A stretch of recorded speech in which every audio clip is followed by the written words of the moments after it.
It is time for another episode of the Ground and Pwn Podcast, a weekly show for fans of combat sports, gaming, entertainment, and plenty more. I'm Brian Shea, online content director at Game Informer, joined as always by Scott Fontana, the New York Post's MMA reporter.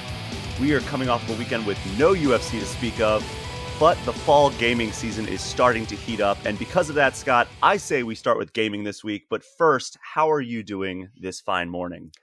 Well, I'm doing okay. Coming off a nice week with the family. It was my son's birthday, so we took him to Lego. We took both my boys to Legoland. Ah, the promised land, I call it. And it certainly was, especially for them. My oldest, whose birthday it was, he turned 7, and he just would randomly come over to my wife and I and just go, "Thank you, thank you, thank you, thank you." Aww. It was very much appreciated. Did he get any particular sets? Didn't buy any sets there, but we got some ideas. And just at his birthday, he got for his birthday we did give him, it was a Lego Technic monster truck, like Monster Jam truck of Megalodon. It's the one that looks like a shark, as you can imagine. And then he's got a lot of money saved up now. He's got over $100. So and I've told him, because he'll see these, big expensive sets. He's like, I want that one, like I did too. But I listen, we're only going to spend so much on that kind of thing. If you want something more, you could save your money up. So he's like, okay. So he's been saving his money up, and he could probably get just about anything that his little heart desires at this point. Have I told you my story about saving money as a kid? No, I want to hear this. So when I was growing up, my mom was a stay-at-home mom. So when it was summer vacation, I would just basically pal around town with her. So every once in a while we'd go to the mall, probably once a week. She liked the mall. And the rule was always at first it was all right, well, if you're good, you can get a Ninja Turtles action figure or a Power Rangers action figure or whatever I was into at that point. And then it became, all right, if you're good, you can have $2 at the arcade. So we would go to the arcade and I'd get $2. And I'd usually play either Turtles in Time, TMNT 89, or the Simpsons arcade game. Those are the three that I always gravitated towards. And I remember I just got completely obsessed with the Simpsons arcade game. Mm-hmm. And I was like, I got to own that. And I think I've talked about wanting to own that in the past because the arcade 1-up, when that came up, I think I was talking about how that was the one I always wanted as a kid. So I asked my parents, hey, can I get an arcade cabinet? Is it possible to buy an arcade cabinet? And they're like, well, let's ask the guy who owns the arcade. So they actually talked to the owner of the arcade. And how much is the arcade cabinet? They said $1,000 is how much they would sell it for. Sure. And I said, all right. And they're like, well, here's the deal. We want to teach you how to save money. So if you can save $500, I'm in elementary school. So what am I going to do? Go get a job? No. So they're if you could save $500, I was getting $8 a week allowance. And then I'd have birthday and Christmas money and holidays that warranted gifts. And so I just started saving. I think I saved up $200 over the course of a year. And then I looked at the money and I was like, I could get so many console video games, N64 or SNES, whatever I was on at the time. I could get so many of those games. I get three games for my console of choice. So I just ended up giving up the dream and just buying a couple of games. And I was like, yep, that works. But you created a new dream. I did. And look at you now. And now I can't, as an adult, afford the arcade 1-up cabinet of The Simpsons, which is significantly cheaper, but still very expensive. Well, that's the way it goes. But you know what? One of those games you were able to play, of course, was the Ninja Turtles, Turtles in Time, which is part of the Cowabunga collection that comes out this week. And I can't wait to play it. I love that. This is when I was at the UFC Hall of Fame induction ceremony and Ali stumbled all over Nurmagomedov when he was introducing Khabib for the Hall of Fame. You have said Cowabunga how many hundreds of times in your lifetime? More than hundreds. And you slipped right over it, just like Ali slipped all over Nurmagomedov. Well, you know what? That's just proof that no matter how well we know a word, if it's multiple syllables, maybe you're going to slip up here and there. I mean, even Joe Rogan did it, right? And he's the master of pronouncing names. Yeah, absolutely. But yeah, I was playing the Teenage Mutant Ninja Turtles Cowabunga collection. You were? Okay. Yeah, so I was not handling the coverage for our website, but I did secure an advance copy. And yeah, it's really awesome. Like, I really enjoyed going back and revisiting these games.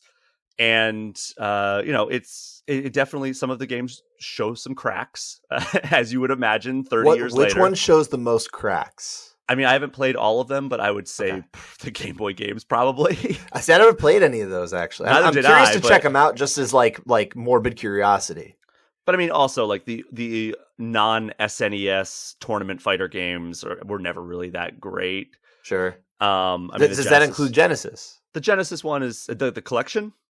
Yeah, it's in the collection. Yeah, the collection it has Genesis, SNES, and NES. But what I'm saying is, you're saying the SNES one is the good one, right? Oh yeah. But is Genesis not as good? Because I didn't play it on Genesis. No, it's not as good. Okay. Definitely play the SNES version. But yeah, like the Turtles in Time, it's still great. I was actually playing the arcade version because I'm so well versed in the NES version. But they do some really cool like options that you can do. Like, so you can choose like God mode. You can choose like nightmare mode where it spawns extra enemies in. You can choose different filters. You can choose. It's really well done. Even if the games haven't aged extremely gracefully, it can give you like several options to kind of tinker and make the game your own. And also, like, every time I'm hitting start, it gives me 2 lives in the arcade game. So it's like, all right, I'm starting to run low on lives. Let me just like just rapid fire the start button. I'm going to get through this arcade, because I don't think I ever beat the arcade version. I beat the SNES version probably 20 times, but like the arcade version, I don't know if I ever actually beat. Of Turtles in Time. Yes. Okay. But even the 89 arcade game, it still looks great. The arcade version, the NES version, yes, it looks a little rough, but yes, it looked a little rough at the time. But yeah, so the Cowabunga collection, I am having a really great time with, and of course, like, it's so nostalgia driven. So if you never played these games, like outside of any historical curiosity, I would say maybe skip it, because like go play Shredder's Revenge instead. But yeah, TMNT. Cowabunga collection. If you're a long-standing fan of the Turtles, or you used to love those old school Konami beat 'em ups like those games, or if you just find yourself at an arcade bar these days and you pop a few tokens into Turtles in Time or the 89 arcade game, like, this is a cool way to experience those at the comfort of your own home. Yeah, I think we spoke about this already. I saw the price point is $40, right, or something like that. Well, that's if you don't want the collector's edition, Scott. Then it's like $150 or something. Oh, that's right, because I don't have children or a mortgage or anything to worry about. But yeah, so yeah, I feel like 40 just feels a little too high. I wish it was like 30, because I think we've seen, especially from like Capcom, they do all those collections. They're usually, I feel like, in the $30 range. I feel like the collections have started to go up though, because Sonic Origins was also $40. And everybody did complain about that price. I'm not going to. Well, there you go. That, like, because it's 4 games, right? It's Sonic 1, Sonic 2, Sonic 3, and Knuckles, and Sonic CD, all of which are around 30 years old. So it's like, all right, why are we paying? Like, I know that they did enhancements, and the same thing for this. Like, there's 13 games, which makes it a better proposition. But how many of those are you realistically going to play, aside from like, oh, let me poke in and see what this Game Boy game is all about? Okay, I'm never playing that again. Well, yeah, I mean, you kind of, it's almost like the way I was describing the UFC pay-per-views, right? Like, there's like certain fights are worth a certain amount of money to you in terms of how much you're willing to pay, and then everything after that is gravy. Like, I accept that the Game Boy games are literally worth nothing to me, but you're throwing them in. Okay, fine.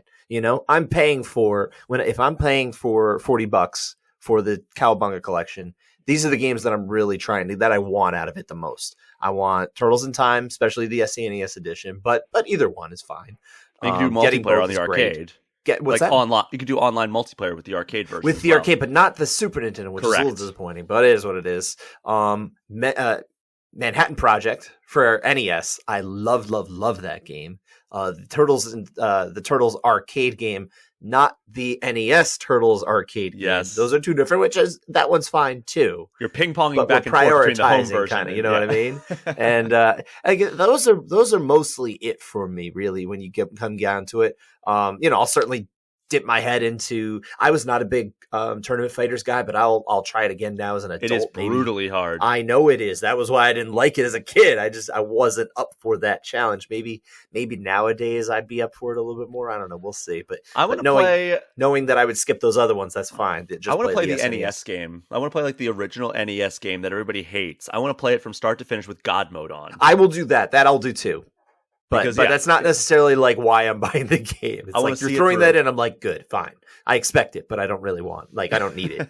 You know what I mean? So those are the ones I'm paying for. But that's why in my head, $30 I feel like is just what we've grown accustomed to for these kind of the compiled collections and things like that. It's a good price point. I think we settled on it. We were happy. To go up $10 just feels like, come on, why are we doing this now? But I will say inflation, bro, right? Well, I will say that it is a product of Digital Eclipse, which is just a phenomenal, like, kind of retro game collection creator. Mm-hmm. Like Atari is partnering with them for the Atari 50th anniversary collection. They did the Disney Afternoon collection. They did a job with that one.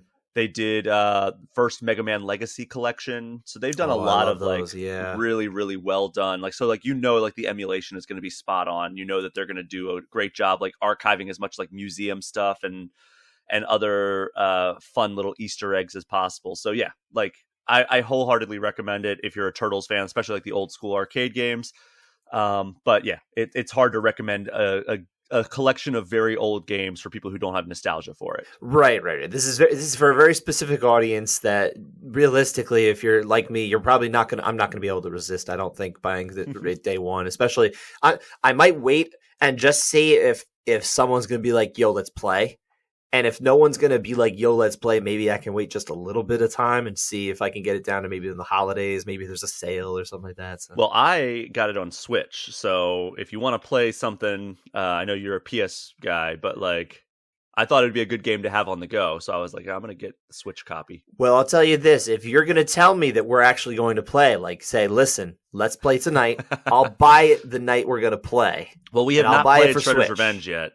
Although we've not played Shredder's Revenge yet. No, but we have different consoles. That's true. However, I think part of that, even if there was crossplay enabled between PlayStation and other platforms, it would probably be an embarrassment for me to play with you because I'm just like I'm a very casual Shredder's Revenge fan. I've beaten the game, but I suck. You suck at? How do you suck at this game? I think I suck at it. Like I don't know. Maybe I don't. Maybe I just think I suck. But like you're telling me, like you're beating these levels without getting hit. You're like.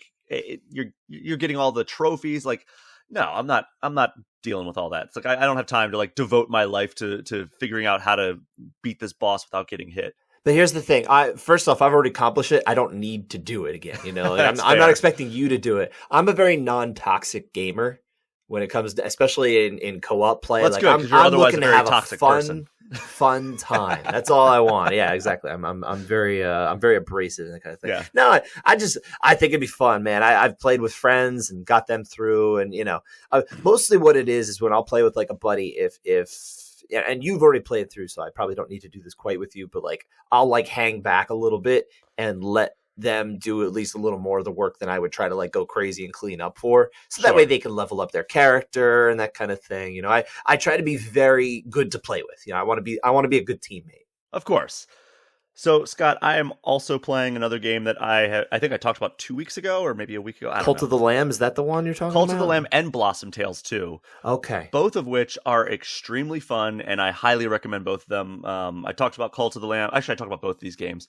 Cult of the Lamb is like, the cute little woodland creature. It's probably like 60% Hades / Binding of Isaac inspired dungeon crawling, dungeon action type stuff. And then the other 40% is like kind of like character island village management like you would get in Animal Crossing. Okay. And it's like cutesy, cartoony graphics, but like you're running a cult, so like you're a terrible right. So you're sacrificing creature. them, right? You're sacrificing some of your followers. Your followers are just basically like means to an end. So it's very fun. It's very like kind of subversive in the fact that like it's these cute woodland creatures, and you're just like, oh yep, I have to make a sacrifice of the flesh to buff my followers. So goodbye. Or like somebody will start spreading like misinformation about you or like dissenting against your preaching. So it's like, oh, you seem like a good person to sacrifice. And then like other times, like they'll come up to you and they'll be like, hey, I think we should pull up. Like your follower will come up and be like, there'll be like have like little missions you can do. And sometimes it's like, oh, I want you to like clean up the island, make it look, or the village. I keep saying island. Clean up the village and make it look nice. Like it's kind of gotten so I'll go around and clean up like any poop or vomit or anything like that happens because like the animals will eat, and then they like if you don't have like a bathroom, they just like go to the bathroom like outside. And So every once in a while they'll come up and like there'll be like a mean-spirited mission like, hey, wouldn't it be really funny if we made this other follower like a poop sandwich and made them eat it? And This is pretty sadistic. it's so funny though. Like it's just like a mean-spirited but also very funny game. But See, I'm just yeah. sitting here talking about how I like to, play as a team, and I'm a good, teammate and everything. All you're talking about is, man, I can't wait to make these animals eat these poop sandwiches. Well, hey, they're NPCs, so like until the AI they're not even people. Until the AI revolts against us, like I'm good. But I think they're going for those. But then they're going to have searched the internet, and they'll have found this audio clip, and they were like, "We know what you said about us." Hopefully, that by the time they become sentient, they are better at talking than that. No, it's a choice. It's a personal choice. Okay, so they're doing that on purpose. Yeah, absolutely. So Blossom Tales 2, if you like A Link to the Past, Blossom Tales 2 is a great game. There's not really much more to say. The dungeons are well designed. The world is very explorable. The graphics are retro and they look like A Link to the Past. So yeah, that's a fun game. But my next review game, I have not gotten the game code itself, so I'm not under any kind of embargo. However, over the weekend, there was a open demo for Splatoon 3. Okay. Yeah, I know you're looking forward to this one. And everybody could play it. It happened all day Saturday. It was an online demo, and I got to play some of that. And it's the new mode that they showcased, the Tricolor Splatfest, or Tricolor Turf Wars. And basically, there were 3 teams on the map instead of just 2. The first place team, because like there's an ongoing event that happens called Splatfest in Splatoon. And everybody chooses a team based on like an answer to a question. So this one was just like a simple one. It was like rock, paper, or scissors. So everybody chose like which team they wanted to align with. And then the first half of the day, everybody's just doing like multiplayer matches. And then at the end of the day, it's like, all right, well, Team Scissors is ahead based on the results of the matches. So, and then Team Rock is in second and Team Paper was in third. So then they said, all right, well, Team Scissors is in first place. So when we do Tricolor Turf Wars, which means 3 teams are on the map, they get 4 people on the map. The other 2 teams get 2 people on the map. Oof. But those 2 teams start on either end, and the team in the middle is on the defensive in the middle, right? So they're the first place team. They have 4 people, but they're defending a position. The other 2 teams are encroaching from either side, trying to capture this thing in the middle. And that's how those 2 teams make up ground against the first place team. And I was playing that, and that's a super fun twist. It doesn't feel quite as balanced as it should, or maybe we're just all getting used to it still because it's a brand new mode. But I don't think they could still be trying to find that equilibrium too. It's still. the game comes out in a week and a half. Yeah. So there's room for that kind of. And it's a live service game, so it's going to evolve over the course of several. Exactly. They've committed to 2 years of free updates at this point. So yeah, it's it was a very fun Saturday afternoon that I had with this game. Saturday afternoon into evening, because I was playing before, and then at 5:00 it switched over to the Tricolor. That was like the halftime, so I think it went until like 8 or 9 p.m. And then I could just play those special matches for as long as I did. Like I played like maybe like 5 or 6 of those special matches, and then I had evening plans on Saturday, so I didn't keep playing. But it was really fun, and I'm extremely excited to get my hands on like the full product now, because like Splatoon is just so entertaining, and it's a game that I have been excited for ever since they announced it. And now it's like, all right, well, it's like a week and a half away.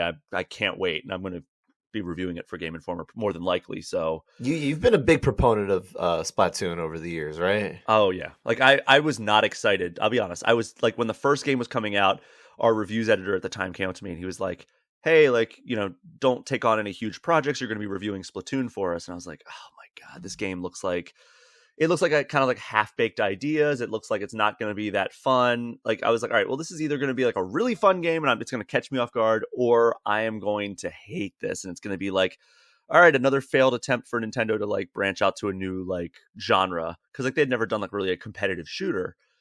And I was super surprised. My only real complaint was that it was light on content at launch, and they rectified that over the course of the next 2 years. And then Splatoon 2 came out and it had the exact same problem. They added a new mode. They added a couple new maps, but it was still super light on content. This one, they seem to have learned their lesson. Not only are all the modes available at all times, because like there's like a horde mode like where like you're defending a Sure. position and waves of enemies just keep coming at you and you keep getting like upgrades. I've never loved horde modes in games, but some people love them. This is fun because like they send different bosses at you and they all require different strategies, and it's very teamwork focused because See, I like that better than just like what's it called, ads, like just a bunch of ads thrown at you. wait, what? Like Bunch of additional ads. enemies. Oh, I was like, what?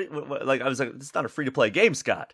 No. Yeah, they send a bunch of I mean, there are enemies, but like every wave has multiple bosses, and they all require different strategies to take down. So like one of them is like he's like this floating fish with like dumpsters on the side, and he opens up and shoots because it's all like kind of makeshift stuff in this apocalypse.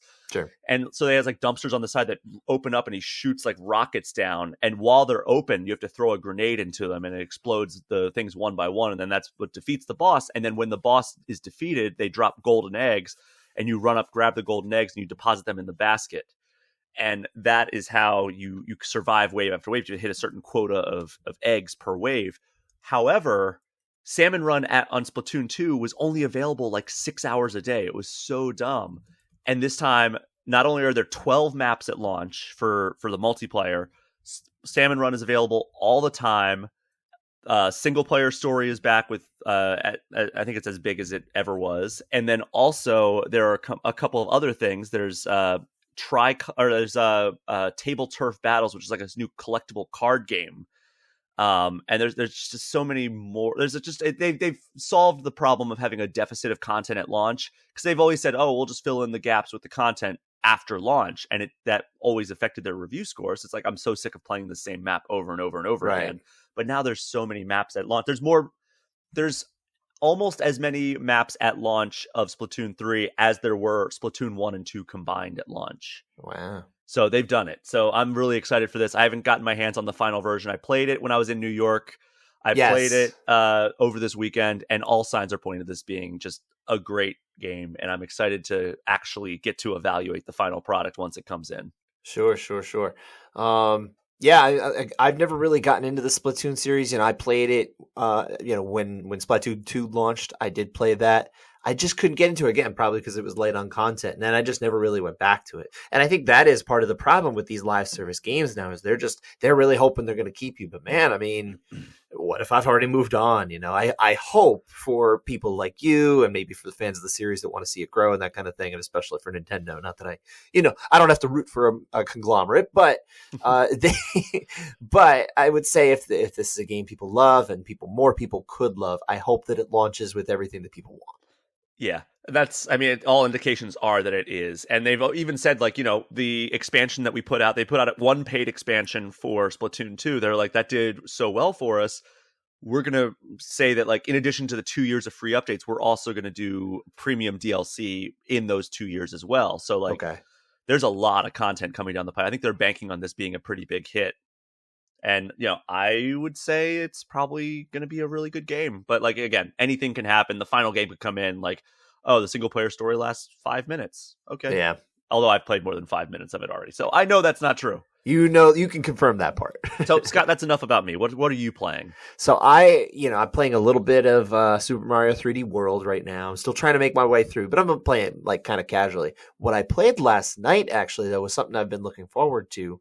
And that was a new DLC map for Hitman 3 that came out last month called Ambrose Island. It's wild. They're still putting out DLC for this. This was like the first like new map, like real map that they had added. Everything else they added, it's kind of degrees of like, okay, twists on levels or like targets, different. They gave you the sandbox. You already had the sandbox. We'll change the way it works in the sandbox. This is a new sandbox. And that was kind of cool. The one thing that kind of disappointed me about it was that it didn't have, I forget exactly the name is escaping me right now, but they're essentially objectives where you can kind of say, okay, I'm going to track this and it's going to lead me down a narrative path that can help me find a way to get closer to the bosses and the targets, that kind of thing. And they didn't really have that for this particular map. Not that I could see anyway. Maybe I missed it, but it didn't look that way. It was more about the traditional way of like you find intel and maybe that can kind of tell you how to do it. And that was fine. I'm happy to play that way too, but it more threw me off because I was expecting it and I either couldn't find it or it wasn't there. So that was the one thing that kind of dipped me a bit. But I love Hitman. I thought the L level was perfectly fine. There's some interesting ways that you can kind of go about things and manipulate the environment. I definitely like these levels in Hitman. Have you played the World of Destruction trilogy? These recent games, World of Assassination, right? Thank you, World of Assassination. Yes. So here's the thing: I got Hitman 3 when it came out, Mhm. and I was like, "Well, I've bought all the games to this point, but here's what I want to do: I want to sit down and with all the Hitman 3 enhancements, because you import the levels. If you own the games in the past, if you own them, you import get all it the all. levels into Hitman 3. All the enhancements of Hitman 3 carry into that, and it also lets you play them in like one fluid story." Sure. So I was like, all right, I'm going to sit down and play Hitman 1, Hitman 2, and then Hitman 3. I did not play long enough to get to Hitman 3's levels. Yeah, I would say that's an overly ambitious goal, I think, for someone like you and the time that you have to devote to these kind of things. Because you have to, you by nature of your job, you have no choice but to kind of move on to something else. I had stars in my eyes, Scott. Yeah. It was the equivalent of going to the buffet and just filling your plate with mashed potatoes, and then the meat comes out, and you're like, well, I'm too full on mashed potatoes. Yeah. That's I find exactly a way, though. You find a way to keep, Yeah, it's not necessarily a good thing, but I do. But no, I did enjoy it. Every time I play Hitman, it makes me itch to kind of go back and play some more of it. So I think that's probably what I'll, if I don't get Turtles Cowabunga Collection this week, maybe I'll play a little bit more of that. I'm trying to decide which way I want to go with like my next games and that kind of thing, right? Because everything is building up for me to when God of War Ragnarok comes out in November, right? Mm-hmm. Everything needs to be put aside by that point. So I'm debating when I want to do certain things. Like we talked about me maybe getting Game Pass, PC Game Pass, giving a try some of those games. We talked about, obviously Hitman, the Turtles in Time, and I do have one more. I want to play one more run through of God of War not Ragnarok, but the original God of War, or PS4 2018 God of War. I want to play it through one more time on New Game Plus hard mode. Now that I have all the best gear and everything like that, and I want to make a run at the Valkyries as well. So that's obviously an undertaking.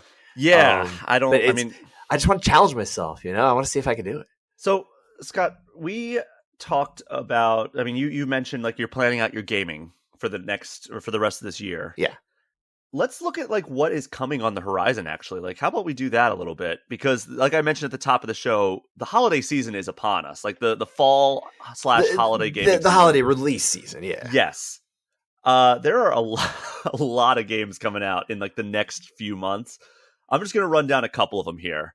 Okay. Or a few of them. I'll tell you if they I'll just give in like my quick like reaction to them if I have anything. September 2nd. We're just going to go down like I'll just only name like the big ones that I'm excited for. Sure, yeah. Last of Us Part 1, which is a remake of the first Last of Us, September 2nd. You're not a Last of Us guy though. I didn't play them, so maybe this is a good entry point, but I don't know. It doesn't really get me. So September 9th, Splatoon 3. So, right. Like I said, about a week and a half away. Keep on rolling here. We've got Tunic is coming to PlayStation.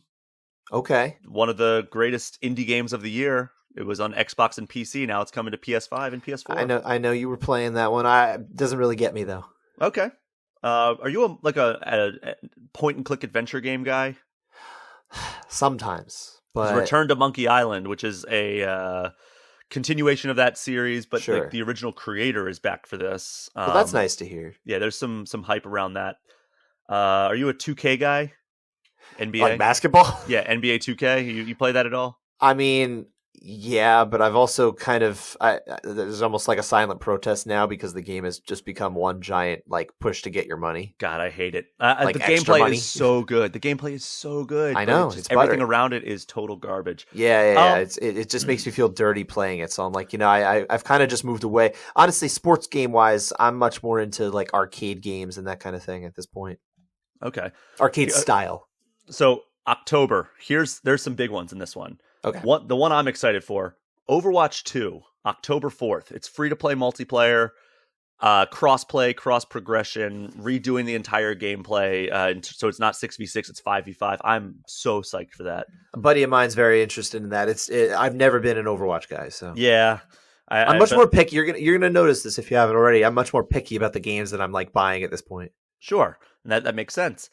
Mario Rabbids Sparks of Hope. Does that do anything for you? Yeah, actually it does, because I did like Mario Rabbids, the original game, and I bonded with my son's little buddy one time because he was yeah, I told you that story. Yeah, so I'm sure he's very excited if he knows it's coming. He probably doesn't, because it's not like he's following the news. He's 7. He has a Game Informer subscription. I don't know that he does, but maybe he could get one. One day later, though, on October 21st, one you might be excited for, Gotham Knights. Yeah, okay. This is one I'm actually very interested in. I really want to. I want to know how good it is or not. Right? I know it was at Gamescom. I didn't actually get to watch the presentation. Funny enough, when I interviewed Mighty Mouse Johnson last week before his fight for one, which of course he won spectacularly. Yeah, let's talk about that in a little bit. We can talk about that a little later. But when I asked him what he was doing, he's like, "Oh, I'm sitting here watching Gamescom, following along." And he said Arkham Knights. He just like wasn't remembering. So I said, "You mean Gotham Knights?" He's like, "Yeah." I was like, "Oh, I think it's supposed to be like a co-op thing." He's like, "That's awesome. I love the little couch co-op kind of thing." I was like, "I think you could do it couch, but I think it's more online." So. New Tales from the Borderlands. Did you play the original Tales from the Borderlands? I did. Yeah, that was one of the better Telltale games.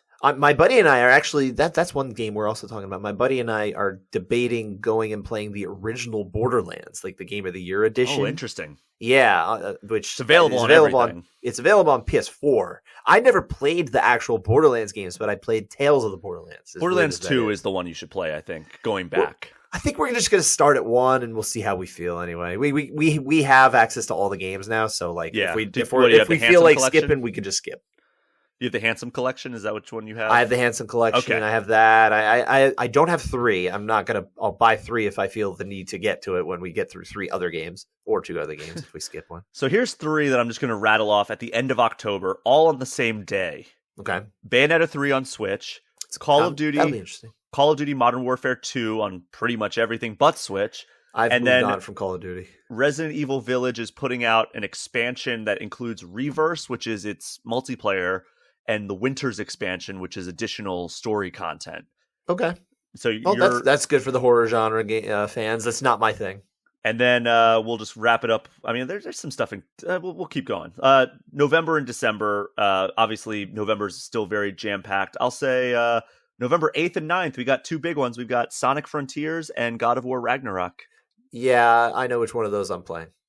I know which one of those I'm playing. I know both of them. I'm sure you're gonna play both. Yeah, no offense to Sonic Frontiers. It's not even like I just don't have any like it's God of War. Like I'm not going to do something else. You know what else comes out that same day as Sonic Frontiers? Sonic Frontiers comes out November 8th. God of War Ragnarok comes out November 9th. Right. Skull and Bones. You remember that game? Yes. So that was actually the cover story of Game Informer. It sure was this month, and I was reading it while I was sitting in my Lego pirate themed room at Legoland. That's and I right. That was very meta. Everything about it was all pirates, and that was accidental. I didn't plan it that way. It's just we happened to I grabbed the mail before we left, and I had it in there. I was like, oh, I guess I'll read this in the room. But yeah, that game has. I think it was 2014 they announced that game, and it's just been in development hell ever since. Yeah, and it's finally coming. I remember playing it at E3 2015 and being like, it's kind of a different game now. Yeah, I'm sure they've revamped it in a lot of ways. That's my understanding. Yeah. I've not played it since then, but it's kind of been like, oh, okay, yeah, maybe I'll check this out when it comes out, but I'm not going to like circle this on my calendar or anything. I have curiosity about it, and if it ends up being good, I'll be very interested. But if basically it's going to take some sort of like really high review scores to kind of go good word of mouth. If anybody I know is playing it, for me to be like, oh, maybe. Pokemon Scarlet and Violet, November 18th. Anything for you? I love Pokemon. I'm just very behind. I haven't played in a few years, so I mean, I'm behind on some of the newest ones. There's no continuous story, so no. I understand that, but like there's kind of you like to be able to play them, right? Like you want to be able to catch up, but it's hard to catch them all now at this point when you get behind. It really is. And then December, just a couple that I want to mention here. The Callisto Protocol, which I wrote the cover story. Game. Yeah, it's a horror game by the guy who created Dead Space. He also worked on a few Call of Duty games. Sure. We've talked about that one a bit. Dragon Quest Treasures, which looks like a lot of fun. It's a Switch exclusive game. It looks like it's like Breath of the Wild meets Monster Hunter in a Dragon Quest universe. It's like a prequel to Dragon Quest 11, which I've never played a Dragon Quest game for more than like, I have a couple no hours. familiarity with Dragon Quest at all. But like it's like melding all these different, like it's like Pokemon meets Monster Hunter meets Breath of the Wild. So I'm like at least very curious about it, you know? Okay, sure. And then High on Life is the new shooter from Squanch Games, which is the people that make Rick and Morty. And this game just looks absurd in every way imaginable. I don't know if it's going to drive me crazy with how annoying it is, or if it's going to make me laugh out loud more than any game ever. But sure. I mean, those are the games that I think are on a lot of people's radars. I may have missed a couple, or I may have added some that aren't on other people's radars. But yeah, like, what are you looking forward to the most? I know it's God of War. What else? I mean, it's God of War. It's look, if Gotham Knights end up being good, that's another one. And then, you know, like I said, maybe Skull and Bones could end up being good. There's like three? specific games that I like play and don't play anymore, especially at this point. Like I used to play a lot more diverse types of games, especially when I was reviewing games. Like I would give it like just about anything a try. And now I've gotten a little more focused. Like I know how much time I have. I'm like, I don't want to get bogged down in games that I'm not interested in playing. I'm actually there's not as many games coming out this year. I'm just more interested in going back and either getting to the backlog or maybe playing some of these games I've talked about, like maybe going over to Game Pass and giving a try some of the things over on the Xbox side that I had missed over the last 20-ish years. So those are your top three. You're saying God of War, Gotham Knights, Skull and Bones? I would say those are the top three that I'm interested in. But really, it is all about God of War. Like if I'm the type of gamer who is only going to buy 2 games a year or something like that, this is one of them. Absolutely, hands both down, of them. no question. No question. And like, I don't like to pre-order games. I'm kind of anti that at this point because I've been burned so many times by games that, you know, they'll come out and it's like, well, it's almost like a live service, but it's not really meant to be a live service. You're just buying a game that wasn't quite ready, like Cyberpunk back in the day. Yeah. And it's just, I've moved on from the idea of pre-ordering games. That said, there's no way I'm not going to play God of War, and I'm not going to want to not play it right away. So I'll probably just pre-order that. So I'm going to go Overwatch 2 is my number 1. Okay. Sonic Frontiers is my number 2. And then I guess it'll be Pokemon Scarlet Violet number 3. Although Splatoon almost snuck in that number 3 spot. Right. I mean, I think there's, for certain gamers especially, there's like a lot of games out there. But for me, there's just not a ton that really gets me going. I think this particular year too. I think there were some more games from earlier in the year that I'm more interested in playing, like of course, oh god, it's escaping me. The PlayStation exclusive release, Horizon. Thank you. Yeah, that one I'm very excited for. Like that one, I expect will probably have some form of a sale around Black Friday. That's just typical cadence of these type of things. So I'll probably be saving some money up for that. That might end up being the way that I end up spending my holiday money is more games that came out earlier in the year. So Scott, there's a game that you don't have to spend any money for if you don't want to, and you can play it. And what if I told you it features many of your favorite characters, and it's a fighting game? It is Multiversus. I've heard about this, but I really just don't know a ton about it. So it's a free-to-play fighting game. It's I figured that part out. And it is a crossover with all the WB properties. Okay. So on here you've got your boy Batman. You've got he is my boy. The Tasmanian Devil. He's my boy too. You've got the Iron Giant. I love the Iron Giant. It's a good movie. You've got Rick and Morty. You've got Harley Quinn. You've got Superman, Tom and Jerry, Wonder Woman, Shaggy, Steven Universe, Finn and Jake from Adventure Time, Bugs Bunny, Arya Stark. And wait. I'm not making this up. Well, so I think did I mention Shaggy from Scooby-Doo as well?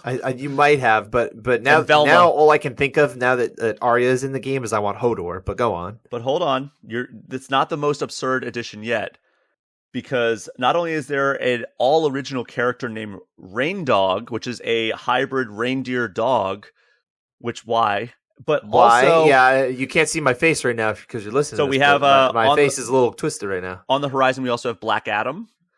Okay. And LeBron James. Because, of course. Because Space Jam. The Space Jam, yeah, that's but right. It's just so funny. You can have LeBron James fight Arya Stark and Shaggy from Scooby-Doo while Superman... I can only imagine that this being a Warner Brothers Discovery property at this point, that eventually we'll lose several of these characters. They will be removed from the game. Well, yeah, tax cuts, right? Yeah, no, we write-offs. gotta do tax write-offs. You're never going to see Batgirl in this game. Which, by she the is way, not allowed. Yeah, Batgirl is outlawed from multiverses. They removed. They had already done all the work. They developed the polygons, but it's a tax write-off. We will not see her in this because, of course, that's a good idea. Let's just leave the Flash movie around. Yeah, Ezra Miller. They're getting into all kinds of shenanigans. Yeah.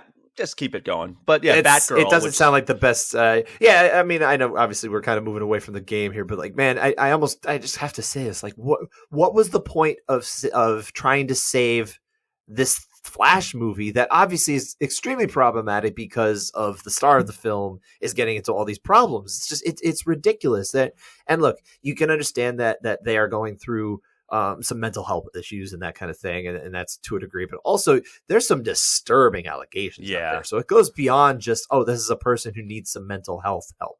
This is someone who's done things to other people and victimized other people. How can you expect to make money off of this? Meanwhile, you have a movie that's just about done, and it's made by people who are at least heading in the right direction, being pleased with right now. It was, I believe, some of the people involved in this film were also associated with Miss Marvel, right? Am I not mistaken? I think there were some of the same type of filmmakers behind some of it. Maybe I'm wrong here, but I'm not sure. I could be speaking out my butt, so take it for what it's worth. But this was a project that I thought was interesting, and they already have it done. There's no problems here. Put it in theaters. Just put it in theaters. Put it on HBO Max, if nothing else. Well, they don't want to do that because that's right. Oh yeah, they're moving away from that. By the way, is why I'm not watching House of the Dragon, because I canceled my HBO Max subscription because it's $15 a month. I was already like looking like, all right, do I cut Netflix? Do I cut HBO Max? Like, I need to cut one of these subscription services because I already have so many services. It's like, I don't have time to watch all these. Like if Hulu wasn't a part of the Disney bundle, which includes Disney Plus, ESPN Plus, and Hulu would be the one to go. Oh yeah, I rarely ever use it, but like it's part of that bundle I'm already paying for, so I'm keeping it. But HBO Max, $15 a month, and they're removing so much content from it. It's like, oh, that makes the choice easy, but that also means I guess I could just take that $15 and go buy the Batman on Blu-ray, because it means I can't watch the Batman again. True. However, it means I'm not watching House of the Dragon. Maybe I'll subscribe once the season is over so I can just binge it. But like, yeah, you could do that. Pay $15 for the right to watch it in that month, and then you're good.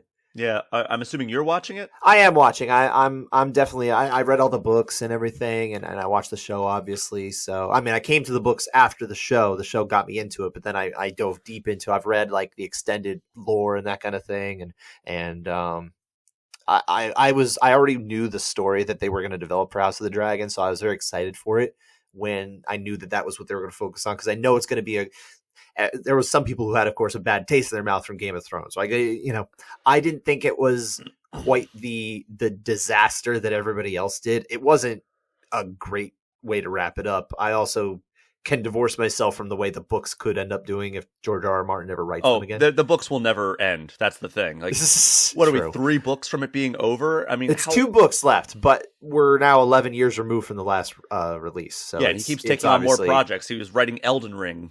Yeah, and of course he writes all this extended lore, which is, he gets distracted in all these things. I don't think that he has an idea of how to get to the conclusion that he probably has in mind, because he's talked about this before. His process is like he wants to, have the characters end up where they're supposed to go organically, but they're now so far spread out that it's not going to be easy to do that.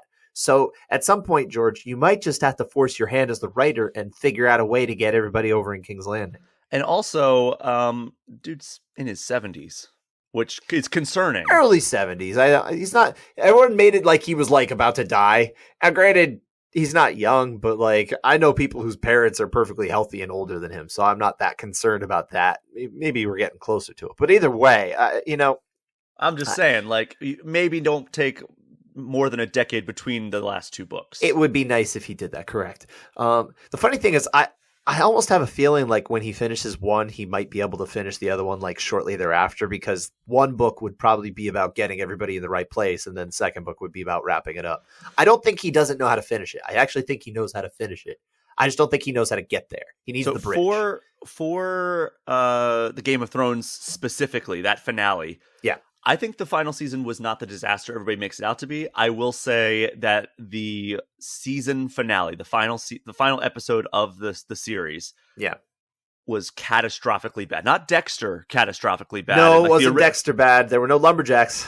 The original. Sorry Dexter. if you didn't watch Dexter, but now it's been almost 10 years. So the original Dexter ending. I would say New Blood was I didn't watch better. the new series, so I don't know. However, like the final episode of Game of Thrones just made me lose all, and I was so all in with Game of Thrones, but it made me lose all enthusiasm for an IP. And like you saw that across all social media. It's true. They went from one of the biggest series ever to like, oh, remember Game of Thrones?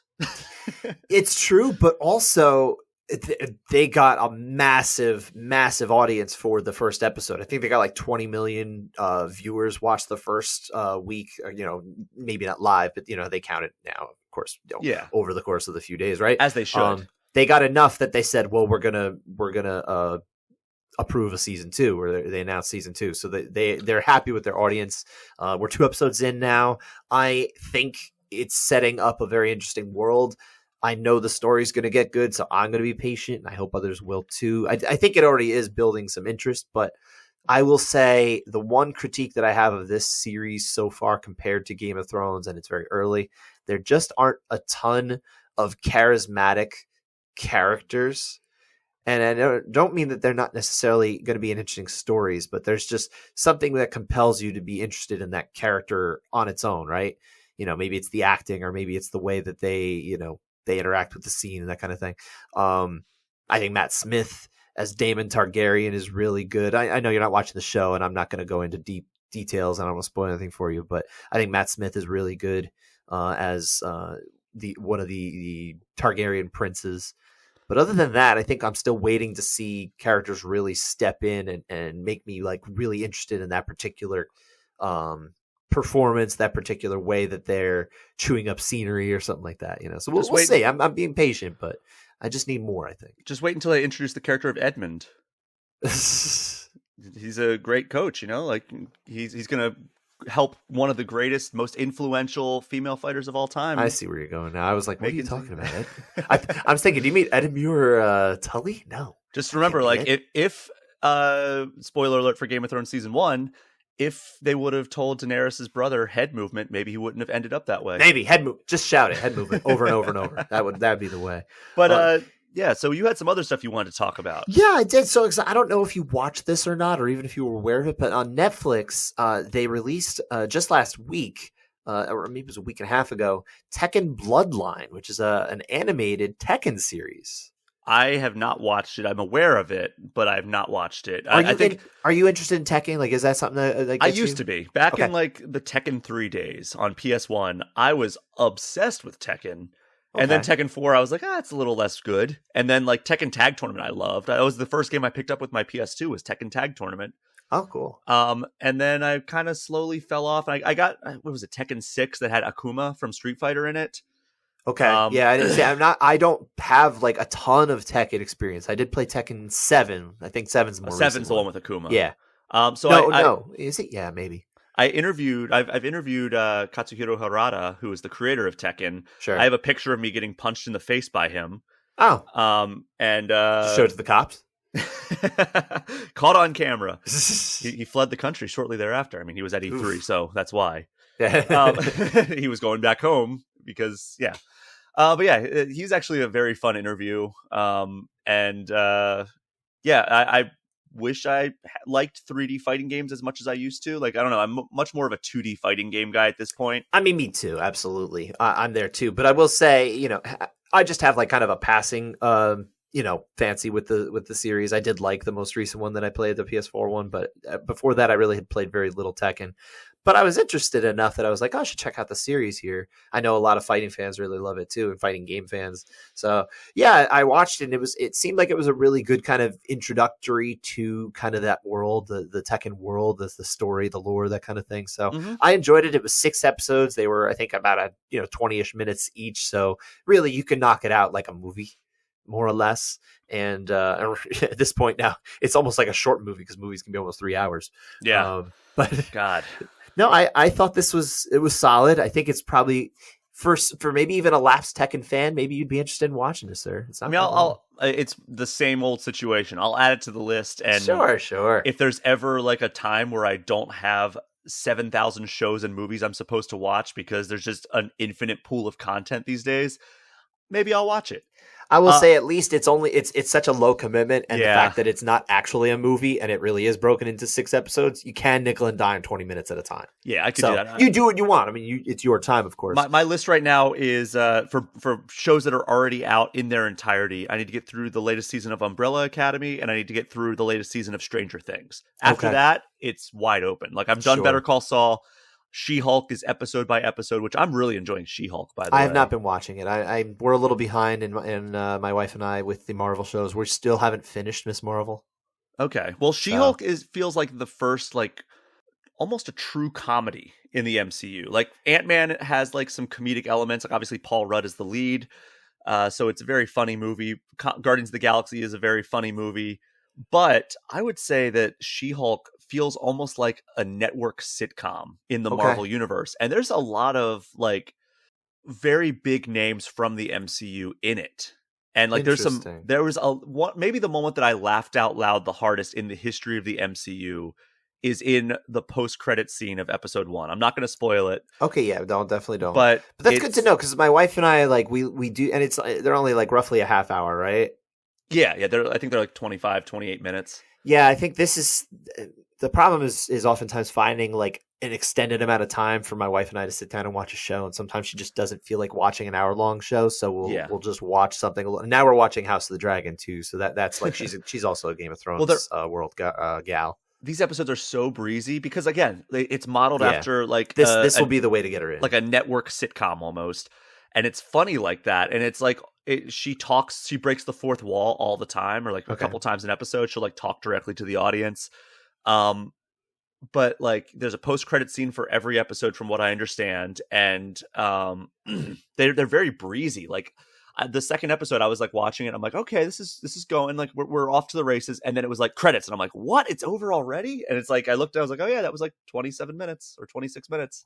Funny enough, one of the shows that is kind of on my queue of like other shows to catch up on is Orphan Black, which actually, of course, Tatiana Maslany made her name from that. So that's another one that I'm also interested in going back to show wise. She's so good in She-Hulk. Yeah, that's good. That's good. My wife and I will definitely check that out at some point when we figure out we have the time to do it. But the only other thing I wanted to get to, kind of on the entertainment side still, and this is still gaming, in the same vein of Tekken Bloodline, is the Bioshock film, sir. Did you see that they have announced a director and a writer?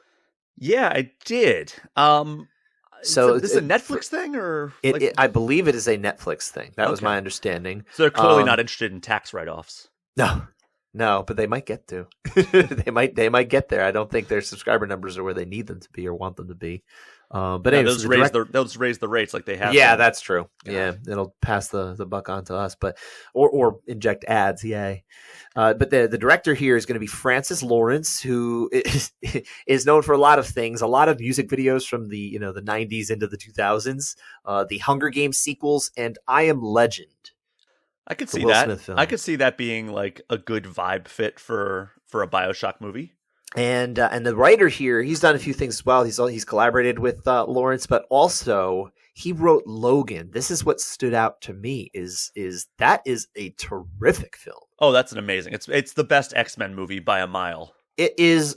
I could make an argument, and I think we're going to go off in too much of a tangent, so let's kind of we'll save it for another day. But I could make an argument that Logan is the best non-Batman film. I would very much disagree with that with Infinity War.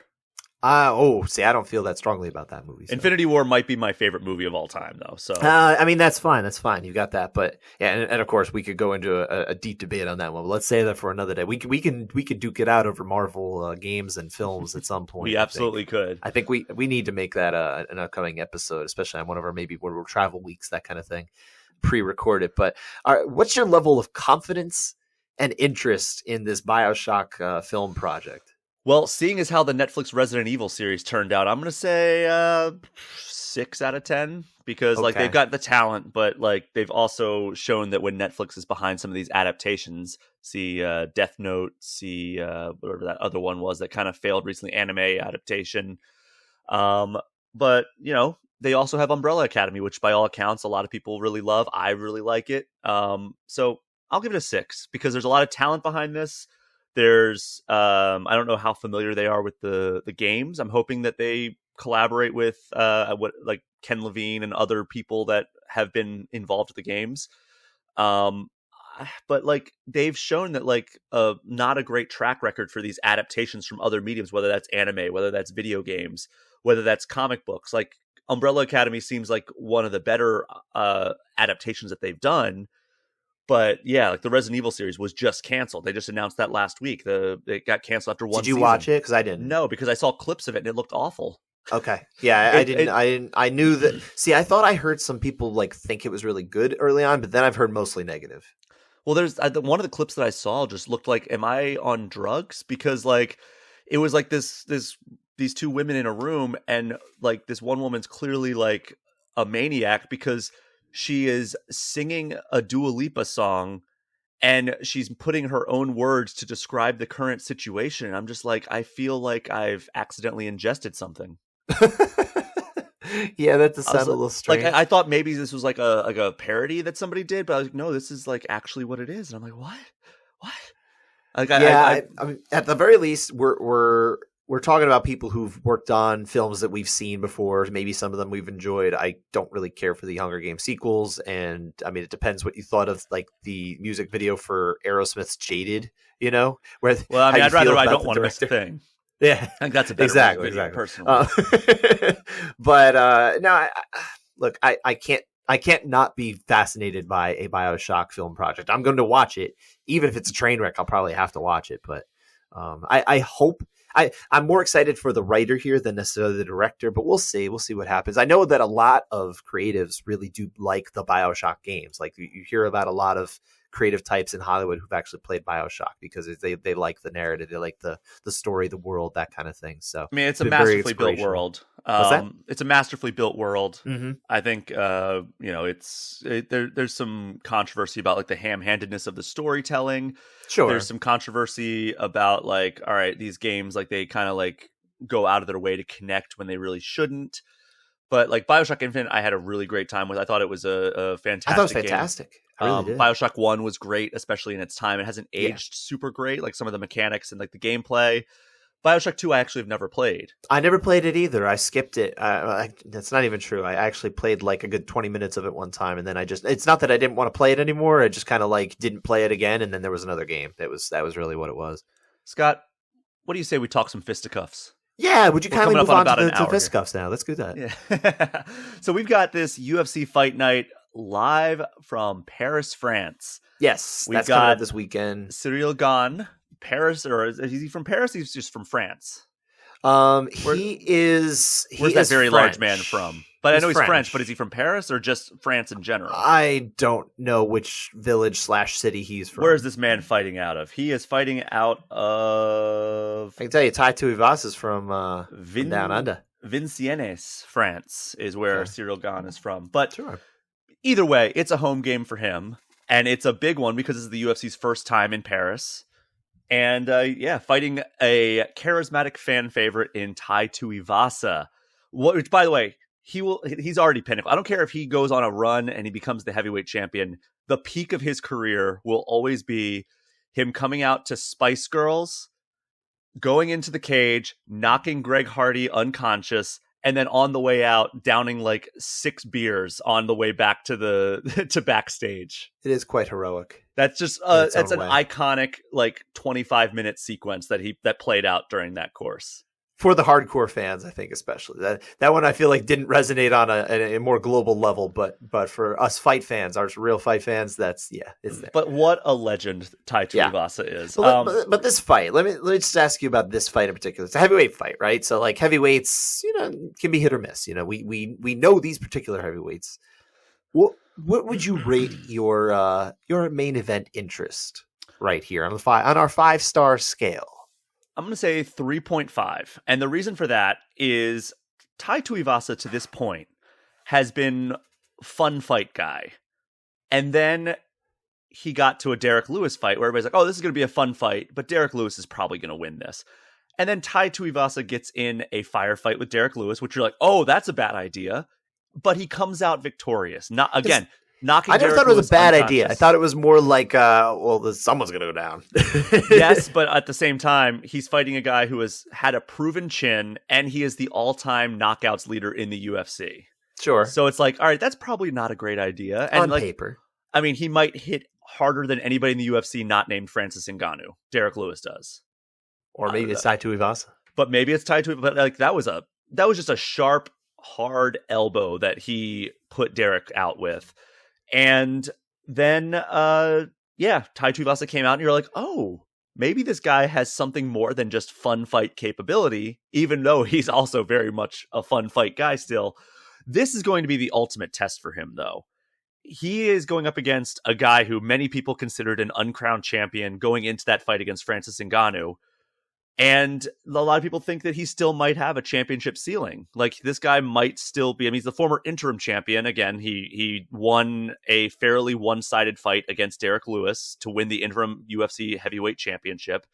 And then he went into a fight that he was looking like he was going to win against Francis Ngannou. And then Francis became Francis Nurmagomedov and took him down and basically eked out the judge's decision on that one, which we never saw coming because Francis has never been like the wrestler. And I feel like that revealed more about the just utter lack of wrestling / probably just a little bit of wearing down in that fight too. Maybe it was adrenaline based, who knows, from Cyril Gane. It's just, he obviously has a giant hole in his game if he's getting taken down at will by Francis Ngannou. No offense to the champion, of course, but we're not talking about Khabib, right? Especially with like, a bum knee, right? Yeah. It shouldn't have happened that way. So Tai Tuivasa, hasn't he been training at AKA? I believe yes, if I'm not mistaken. Uh-oh. I don't always keep track of all the guys' camps and everything like that, like when I need to talk to them and that kind of thing. I am going to actually be speaking with Ty on Tuesday, the day that you're hopefully listening to this show.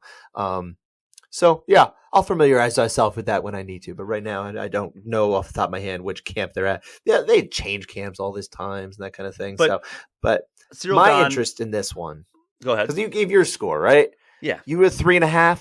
Mm-hmm. I'm more like, maybe I'm just trying to temper my expectations, but I'll go with like a 3. And I think that's more, I could see this fight going a way in which it's maybe not the most compelling fight.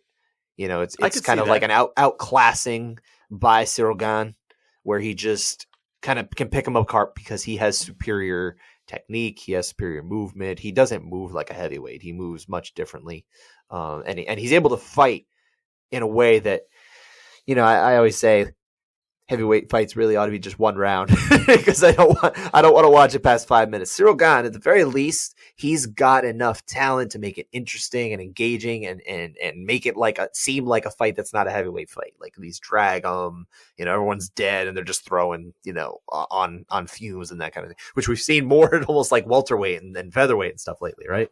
But no, I think I'm just concerned that it's not going to be that spectacular knockout that I think a lot of people might be hoping could happen, and it's going to end up being more of like a Gane outclasses him, coasts to a clear decision. I mean, I think that's the most likely outcome. Yeah. However, this why I bumped it up to a 3.5, because I was also thinking maybe a 3, because I don't see this being a potentially super competitive fight, but this is also we're going to learn a lot from this fight. We're either going to learn that Tai Tuivasa is the real deal and he's going to be fighting for the heavyweight championship after whatever mess sorts itself out, or we're going to learn that, okay, yeah, Cyril Gane probably is the second best heavyweight in the world. I think he most definitely is. I think he's already got that locked up. And part of the problem is right now, we don't know what the stakes are to this fight, because even if one of them wins, I mean, what's going on with Francis Ngannou's belt? What's going on with, is he even going to fight again in the UFC? After his contract situation kind of just got brushed aside because we haven't really seen him fight, but there's still this whole deal. Like, is he actually going to fight out his contract? Is he even going to fight again for the UFC? I don't know. I mean, we'll have to see kind of how all these things work out. Then there's the John Jones factor. There's you think he's going to Miocic is there. You already alluded to it as the mess, but because of all these factors, like, what are they fighting for other than one, our entertainment, and two, to get a paycheck and maybe get a little bit more standing or avoid, a loss in standing? We just don't know where they're going from here. In theory, this should be a major fight. It should be a big, big, big fight. And in a sense it is, but also, I don't know, with the unclear stakes, I think it actually hurts the interest in this fight. So you think John Jones will, in fact, come out of retirement? Because that's what I consider John Jones and Conor McGregor both retired at this point. I look at especially John as a retired fighter. Look, Conor's coming off Conor fought twice last year. I don't look at him as retired. I think of him as crazy. But at least Conor has like a leg injury to rehab. But like, yeah, exactly. John's just been bulking up for almost 3 years now. I mean, as far as I'm concerned, he's a retirement fighter. I don't know when they're going to fight again, but that's part of the problem. Is I don't know what's going on with that division, and it doesn't seem like the UFC really does either. They jumped really quickly into that interim title last year. Bet you they wish they'd waited until this year to do it. Yeah, I mean, because like, what could they do now? Like, offer Cyril another interim title? Like, it's like you already had that. Like, it's like how like Tony Ferguson was like, yeah, I don't want to fight for another interim title. I already had that. Part of me wonders if this was even thought of as maybe an interim title. Like, I mean, I'm sure they at least bandied the idea about, internally, but did they think about maybe just slapping a title on here to give it some bigger interest? I don't know. That's why this is their big entry into Paris, which had not, in France, they had not had, sanctioned MMA for many, many, many, many years. And they were trying to make inroads. They tried to get in there. Bellator actually was the first ones to get in there too. I'm pretty sure they also had a part in trying to get it sanctioned and stuff there. So, Bellator's already had 2 events in Paris. So UFC is not the first one to arrive of the big shows. Correct. But UFC kind of brings a different level of excitement and attention. Of course it does. Absolutely. It is nice that I do like when they're in the afternoon. So, on this Labor Day weekend coming up, it is an afternoon Eastern time card, or let's say United States morning, afternoon time. So that's kind of nice. I like that. Is there another fight on this card that like you just can't miss? Oh, of course, the co-main event. Okay. Robert Absolutely. Whitaker versus Marvin Vettori. I mean, Whitaker is can't miss action every single time. Whether you call him Bobby Knuckles or the Reaper, he is. Both this are is an valid. Interesting fight because it's been pointed out, and obviously it doesn't take too much to figure this out, but the only 2 losses these men have had for many years are to Israel Adesanya, who's beaten each of them 2 times, which is wild. So now, obviously, this fight's going to be a draw because they just don't lose to anybody else. God, I hope not, because like I don't know that just or a no contest. I don't mind draws in the first round. Honestly, I don't mind a draw as long as it's interesting and as long as it's the right call. Like sometimes you win 2. Yeah, I mean, there's a point deduction that obviously is not fun, but like let's say somebody gets a 10-8 and the other guy won 2 rounds. I mean, that's a draw. I'm okay with that. Yeah, I don't know. Like I think this fight, everyone wants a winner. I get it. This fight, I think, has action potential because Whitaker is a sneakily good wrestler. So I think that if he wants to keep it standing, Vettori, he's not going to let him just hold him up against the cage like Vettori can sometimes do. Well, Vittori's also looking for takedowns too, so that's what I'm saying. Whitaker might be able to keep it standing, Right. So like if Vettori goes for a takedown, Whitaker might have the chops to keep it standing, and hopefully that's the case because I think that's going to be a much more entertaining fight than if Vettori is able to kind of use his physicality to take Whitaker down. Sure. And he doesn't necessarily have standout skills in other ways like that we've really been able to see. He's not like a high-level striker. He's not a high-level grappler in the submission sense. He kind of just wins these fights. It's hard for me to describe it, I guess. But he doesn't. You don't look at Marvin Vettori and be like, oh man, you got to watch out for that right hand, or oh man, when he gets the back, like it's over. Like he just doesn't have those things, but he's nonetheless still just better than most fighters because he can do all the other little things that you need to do in a fight to get the win. No, the thing you got to look out for is if you say something or you do something that makes him even the slightest bit angry, and then he's going to tear a hotel lobby apart. Apparently. I've spoken with Marvin a couple times, and they've been good experiences. I will say. I don't know if it's maybe he knows that I'm part Italian. I'm a descendant from Italians, so maybe we just have that going. But he's also from the north of Italy, which is like almost like a whole other country from the south, where my ancestors came from. But that's the part of Italy I've been to. You've been to southern Italy? Northern Italy. Oh, northern Italy. Yeah. Okay. So I was going to say I was jealous, but now I'm not. But also, I actually wanted to ask you, because we're still talking about Robert Whitaker here. And for me, that's the other fight you can't miss. Like, absolutely, you just can't miss that fight. But he was talking recently about maybe thinking about moving permanently to 205 pounds, like moving all the way up. Now, remember, he started at 170. Yeah. He moved up to 85. What's your gut instinct say? Good idea, bad idea? So he's 6 feet tall, which, that's not super short. He would not be a very large light heavyweight. He would not be a large light heavyweight. But he would be slightly taller than DC for all I'm saying is, for some reference. Yeah, but DC had, make no mistake, Robert Whitaker is a phenomenal fighter, sure. But DC had the great equalizer of his wrestling. Yeah. And that, he's just like kind of like a boulder in terms of like the way he's built. He's built like Barney Rubble. He's got a very thick torso. He's because if you saw Barney Rubble, like maybe you wouldn't be scared of him, but I bet you he could handle himself. I mean, so here's the thing: I would like to see him try. However, Barney Rubble, Barney Rubble. Yeah. I'd like to see Barney Rubble fight Yuri Prohashka.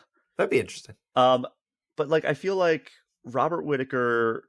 It just 20-pound difference is such a big leap. If it was like 195 instead of 205, that would be an easier pill for me to swallow, but like we saw Izzy do it. And, obviously he was fighting for the championship. And I don't know if Robert Whitaker would get a shot at the title right away, given like certainly not how we're probably going to do a rematch between Yuri and Glover, or maybe not, who knows? He would have to do some work to get to that title. Yeah. So I think he probably has a win or two that he has to get before he goes up. I mean, he is a former champion, so he's going to get kind of the white glove treatment in terms of like once he's up there, if he gets a win, he might be pretty high up there on the list of potential contenders. Sure. It depends, depends who they match him up with and who he beats. And say he goes up there and he knocks out Alexander Rakic, which I could see that being kind of a favorable matchup for Whitaker. I could see it being a matchup they make, actually. Yeah, I could see that one actually happening. So I could see him going up there, say he beats Alexander Rakic or like finishes him or something. I say that gives him as much of a chance at a title shot as Jan Blachowicz. The thing that I think of when I think of whether this is like a good idea or bad idea for Whitaker is, first off, it depends, and we don't know this answer necessarily, but what does he like? What's his, not even his walk around weight, but what does he kind of get to when he's like comfortably training? As what's his training weight before he's really in the cut? That's a question, because if he can be somewhere in the neighborhood of like 215-ish pounds when he comes to the cage, that's not that bad. Like they're at 205 pounds. They're usually not cutting down and then getting back up to rehydration time. They're not really rehydrating to 240 pounds, 230 pounds. It's still more like 220. So if he can keep it within about 5 pounds, I mean, that's realistically what a lot of divisions have at this level sometimes, is 5-ish pounds. I mean, shoot, we have heavyweight fights that guys are 50 pounds apart. It happened just a couple weeks ago. Here's what I think is the ultimate factor for Whitaker. What happens when Israel Adesanya and Alex Pereira step into that cage? Because if Pereira comes out as the victor, Whitaker has new life at middleweight. If Israel Adesanya comes out the victor, then yeah, maybe it's, if you want to be a champion again, maybe it's time to move to a different division. I would think that if Adesanya loses that fight at Madison Square Garden to Pereira, I would think that they're going to rebook it. Technically it's a trilogy that they've completed across two different sports, but also it's a dominant champion losing someone that they have a lot of, let's say, time and money invested in trying to make a larger name for the UFC's sake, which is not something they tend to do very often. There is some incentive to giving him one more crack at it, especially because it would be, I would say, probably an even bigger draw depending on how the fight goes down. If he one punches him in a minute, I don't know. If he does the Conor McGregor onto Jose Aldo treatment, they might not do it. I don't know, or maybe there wouldn't be as much buzz. Who knows? But yeah, I think there's certainly room there. But no, the one thing I would close on this topic for me personally saying is that I'm always in favor of fighters fighting up at more comfortable weight classes, not cutting weight, going easy on their kidneys. I worry so much about what we're going to hear in the sport the next 15 years as more fighters retire and you hear that they've got like just obliterated kidneys and stuff. That's going to depress the heck out of me when we start covering that kind of stuff. And I hope I'm wrong, but I just feel like it's going to happen. Absolutely. And I mean, again, yeah, at 20 pounds is a big weight difference. Going from 185 to 205, that is, I mean, we saw, again, it was too big of a gap for Israel Adesanya when he went up to fight Jan Blachowicz, which at that point in time, everybody was like, oh, well, Israel Adesanya, he's unstoppable. And he might go up to heavyweight. Remember, he was talking about that. He was like, yeah, maybe I'll go take the heavyweight belt too. But that 20-pound gap is just a huge one to overcome. Yeah. But the other two fights that I'm really interested in on this card are Nasruddin Imova versus Joaquin Buckley and Charles Jourdain versus Nathaniel Wood. I also like those are the fights. Pretty much, we've named every fight that I was like particularly interested in seeing for this card. So yeah, I think we're all of the same mind here. What's your level of interest on the undercard? Everything underneath the main event. Would it be boring? We don't have to go deep into every fight, but would it be boring to do 3.5 out of 5, just like I did with the main event? Why is that boring? That's how you feel. I think that we have some other names on here: Dekiriko, Hakparast versus Makdessi, and like the fights I already mentioned, Benoit Saint Denis. There's some good names on here, and there's some fun fights, some fun matchups. But it's not. There's no. I mean, aside from that co-main event, there's no like, oh man, this could be like this is the stuff I have to tune in for. Like again, Charles Jourdain versus Nathaniel Wood is just an outstanding matchup. I think that's going to be a barn burner. But if I miss it, I could go back and watch it, Whereas I want to watch Whitaker. In theory, you can do that with any of these if you have. But like, I want to watch Whitaker Vittori and Gon Tuivasa live. Like if I can, like who knows what this Saturday will bring? I think I'm actually going to a Renaissance fair, but but I think that maybe you can watch some different fights there. Are they going to do the jousts? Oh, they absolutely are going to do the jousts. There you go. I'm going to name one of them Cyril Gon, one of them Tai Tuivasa. Just imagine it's the card. Yeah, it's a heavyweight fight. But I think that 3.5 is my interest level. What about you? Maybe a 3 again, and I think a lot of that has to do with the fact that the co-main event is fascinating to me between Robert Whitaker and Marvin Vettori, like we talked about. There are other interesting fights. You named some of the fighters that I'm interested to. We don't have to go deep into it, but yeah, I would say a 3. I'm just going to stick with this is like a solid 3 fight night card for me. And I'm almost disappointed in it because I would have thought that they would have gone bigger for Paris. I also think it's weird how few French fighters they ended up putting on the main card. Not that, like, I don't want to go deep into, like, oh, the way they structured the card. Like, how did they put this fighter on the prelims but not this one? The one thing that just does it, if you're in Paris, why aren't you featuring in prime time for the French audience the French fighters? Like, put them on the main card for that purpose. That's why I'm a little surprised. But I don't know. Maybe the goal is to get them in the building early. I don't know.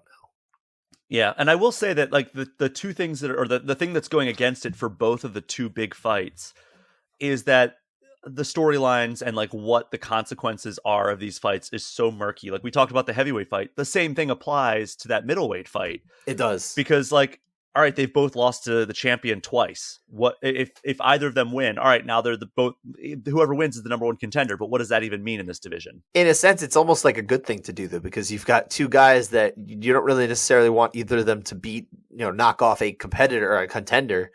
Just have them knock one or the other off, so that way they only have to work with one. Actually, I think it's decent matchmaking in that sense. It is, but again, there's like no immediate consequences. Sure. But stakes. Like you said, you're always interested in Robert Whitaker, right? Oh, of course, yeah. Yeah, so there you go. There it is. And, I think probably we're getting close to wrapping up here, but we do have to talk just a little bit about, like, as I alluded to, Demetrious Mighty Mouse Johnson got that amazing flying knee knockout on the One Championship card, their first one that they've had on Amazon Prime Video, which I assume you have Amazon Prime. Oh, of course. Yeah, a lot of people do. So did you watch it? I didn't watch that fight live. I did turn it on for a couple of fights, and I was like, "Oh, where are we on the card?" So I want to watch DJ fight. Oh, that card was pretty long, and I was like, "Oh my god, there's still 5 fights to go." Yeah, let's go do something else. So we went out, but yeah, you caught it later, I assume. Have you caught the whole fight? I watched that final round. You should go watch the whole fight. It's actually a fun fight. It really is. So I think it's worth your like 20 minutes to watch it. So when you find some time, Do yourself a favor and watch it because you'll have fun. In my abundance of time. I know, but it's a good one. The knee in particular was just so gorgeous, and it's just a reminder that Mighty Mouse Johnson is still just absolutely awesome at this stage, at this level. A lot of people don't know who Adriano Moraes is. I've known about him for many years, even before Mighty Mouse got there. He is definitely one of the best flyweights in the world. Now, granted, the flyweight division at One Championship works a little differently. Could he make 125 in the United States? I have no idea. He missed weight initially for this one. There was a whole kerfuffle with the hydration testing that they do in One, and who knows what the heck they do with their policies. But man, this fight, again, it really just reminded you how amazing Mighty Mouse Johnson is. He's not going anywhere. The guy is not slowing down. He seems to really still enjoy this. So I think he's going to have a long chance to really put his stamp on the sport, but I'm pretty sure he's going to do it exclusively in One. I don't think he wants to go anywhere else. Yeah, and just it sucks that, like, you know, this Ben Askren Demetrious Johnson trade happened those years ago, because like, imagine, like, as fun as 125 is in the UFC, imagine him being injected into that mix. Sure. I think for me, it would have been awesome just to see how the new competition measures up. But the thing with this trade is, obviously, I think the UFC, I think both sides of the trade got what they wanted. So technically, they're both winners. But the UFC is a big winner here because, number one, Ben Askren came over and made Jorge Masvidal into a major star, which allowed them to make a lot more extra money that they weren't counting on. And no offense to Mighty Mouse, it's just they wouldn't have done it with him. They tried for years, they couldn't get it. They I don't know if they couldn't get it or they just didn't figure out the right combination, because Mighty Mouse should be a star. I've spoken to him enough times. You've spoken to him before. Yeah. This is someone who's charismatic. He's fascinating. He's athletic. He's entertaining. He's really good. He has explosive, amazing finishes. Like, he has literally everything else that you'd really want, except for he's just not a large person. And I think that's what turns a lot of people away, unfortunately. And he was so dominant, right? I don't think they did a good job of building good contenders for him to kind of play off of and build his name off. A lot of guys he'd fight off of the prelims. Like, it was like Wilson Hayes would come from the prelims and then he'd fight him for the title, or John Moraga, same kind of deal. These guys, put the fights on the main card, let people understand who the contenders are, have watched them, and then maybe you're more interested in seeing how he does against Mighty Mouse. And they never really did that. Yeah. That's the biggest failing that I think they have. But the 125 division has always been treated kind of like a second-class division. Now we have Davison Figueiredo, we have Brandon Moreno, we have all these other contenders, and it's like they're finally how'd they come about, man? They grew because Mighty Mouse is gone, and then Cejudo left too. He left the division as well, so it opened up a whole new arena for everything. And really, I think it all came from Brandon Moreno. It came from Brandon Moreno when he ascended, because he is charismatic. He's interesting. He brings in a new audience as well. You know, that Latin American, that Mexican audience that I think they've been chasing for a very long time. Mm-hmm. I don't think they thought Brandon Moreno was going to be the guy to do it. It was totally pegged as Yair. Anyway. Yeah. Everybody thought it'd be Yair, and who knows? Maybe Yair is still win, but no offense to Yair. I mean, Brandon Moreno is he's got more charisma. Just natural charisma, so I think that helps him cross over to a degree. I don't know; they're both pretty charismatic. No, for sure, but there's something special about. I think it's because Moreno's so expressive, and he's got this. He's got this really exuberant personality. That's where I think the charisma is what I'm really talking about. There's this exuberance that Moreno brings to. Yeah, I mean, Moreno's one of my favorite fighters. I've talked about it several times, and but I would say that's allowed everyone else to shine in this division. I would say Figueiredo is also equal parts in that equation. Sure, absolutely. He's the foil. I mean, I think he's the better fighter. I do. I think he's actually won not 3 out of the fights. He obviously lost one of them, but I think he definitively won 2 of the fights, even with the point deduction in the first fight. You're right. As Brandon Moreno was choking him out from the back, Figueiredo, that tap actually meant I won. That's a 10-8 round for Figueiredo. But no, I've said this on other podcasts. I might have even said it here. I don't think that we needed a second fight. I thought the first fight was enough. It's just that it wasn't scored in a way that really ought to. Round 5 should have gone to Figueiredo. And if that happened for all 3 judges, it's not a draw. It's just a win, and we probably just move on. So it actually was fortuitous that it went that way.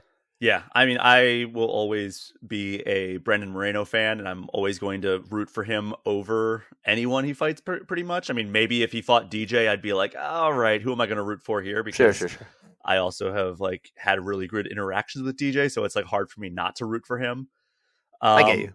But like, yeah, I mean, I'm hopeful that he goes and beats Figueiredo. Honestly, like I'm like all on board the Brandon Moreno hype train now that he has that interim belt. But if he wins the fight, like, I mean, technically that settles the trilogy. But again, I think a lot of people would look at it as the way I do, where Figueiredo actually really was the winner. He just like had a point deduction. So I don't know. Do they just keep fighting? Maybe. I think if nothing else, they'll give him another fight in between. Because they'll be like, all right, I do want one. I want them to break it up. I very much want other contenders to get their shot. I actually like would prefer them to do it now, but you know there was an injury, so now we kind of did have that happen in a sense. We did have that interim title fight last month, so it sort of worked out that way. So real quick, because we are coming up on the end here. How are you feeling about NFL? Because we're about to start the NFL season. Oh, man. Football season. Well, I'm a Panthers fan. So listen, it's not necessarily going into the season with a whole lot of hope. Here's what I want out of my football season. I want Christian McCaffrey to not get hurt because I'm tired of seeing him get hurt. And number two, I want to see Baker Mayfield be consistently good. Now, that's going to be more than just this year, too. So I want, if he's good this year, unless he like lights the NFL on fire somehow, then I'll probably get excited. But if he just has a good year, I'll be like, all right, nice, do it again. Yeah, I mean, it's because I don't believe in him being able to do it year on year out. We'll see how it turns out for you. I'm You're feeling pretty good about the Ravens. Yeah. You know, I feel like they're always just like a few good breaks away from being a playoff team. They're always a few good breaks away from being an awful team, or a few bad breaks away from being an awful team. And then there are a few great breaks away from being a Super Bowl contender. So it's like, it's always so hard to see like how the Ravens are going to perform. But here's the thing that drives me crazy. And we can talk about this more in a future episode because we are kind of getting a little bit longer than we typically go. It drives me crazy that I have no idea how many games I'm going to be able to watch. Why is there no streaming service aside from a DirecTV linked subscription service where I can just watch all of my team's games? Well, there is that new, I think it's called NFL Plus or something like that. I have not heard of it. I believe it's called, so NFL Plus streaming, you sign up and here, I'm going to try and get you. Can you watch all the games with NFL Plus? With NFL Plus Premium, you can watch football on your schedule with full and condensed replays of every game. Stay up to date with the best. Those are afterwards. Those aren't live. Yeah, I guess so, yeah. So that's you watch live, local, and primetime regular season and postseason games on the go or on your phone or tablet. All right. So I'm going to look into that, but you should look into that at the same time. It doesn't sound like I'm going to be able to just like, oh, the Ravens are playing out of market. I'm going to play like in MLB. I can pay like, I think it was like $110, $120 for the entire Orioles season. And I can just watch any game the Orioles are in, unless it's a local game, because then you have to watch on the local network. But like, God, it sucks not being like in the, I mean, you know too, like it sucks not being in the market of your home team. Sure. It definitely is much more work to be able to do it. Look into this NFL Plus. I haven't looked deep into it. I actually think I have it. I think my dad got it because we've had DirecTV and Sunday Ticket for like literally 25 years. Yeah. So I think they just gave him a full year of it for free. So we're going to try that out this year and I'll let you know how it goes. So it's $80 for a year and it says, that's actually not terrible. But it does say to watch game replays, you need premium. Oh, yeah, the premium is different, yeah. So it sounds like this is mostly a replay thing. This is not like... We'll double check it. Yeah? We'll look into it a little deeper when we're not on the air. This sounds like garbage. I'm just saying it. You know what? I'll even look, because I'm going to use it. I'm going to use it throughout the year, and I can even tell you about it. I'll report back. We could do that. We'll report back after the season starts in a couple weeks. It does say watch live, local, and primetime games on your phone or tablet. Yeah, that's what I'm saying. Live, out-of-market, preseason games. It said regular season, too. I saw it saying regular season. I see regular season and postseason games at your fingertips. I don't know. But it says... we'll look into it, We'll look into it. We will look into it, but for now, we'll worry about that later because we gotta go. Other people want to go. They're tired of listening to us figure out something we could have Googled later, right? That's our show. We're done. If you like what you heard, make sure you subscribe to us. Not necessarily NFL Plus, Apple, Spotify, YouTube, wherever you found us. And while you're at it, would you kindly follow our social handles at Brian P. Shea and at Scott_Fontana on Twitter and Instagram. And, of course, you can always reach us with a more formal way, which is questions, feedback, topics you'd like to hear about at groundandpwnedpod@gmail.com or at our official Twitter handle at groundandpwned. Until next time, enjoy the fights, enjoy the games, and we will talk to you next week.